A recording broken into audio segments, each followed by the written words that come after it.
در روانشناسی یک مفهوم است که فرار از دیگران، یعنی انسان چیزی که در وجودی خودش می‌بیند به دیگران نسبت می‌دهد تا احساس گناهش را سبکتر کند.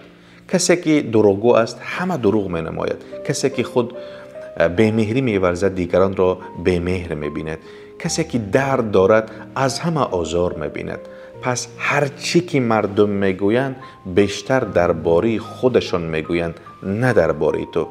خودت باش، راست باش، بگذار که فکر مردم در هوای خودشان پرواز کند.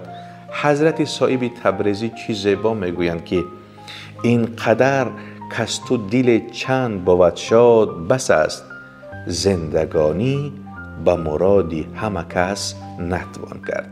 و یا جای دیگر میگویند دامن فکر بلند آسان نمی آید به دست، سرو می پیچد به خود تا مصرع موزون کند.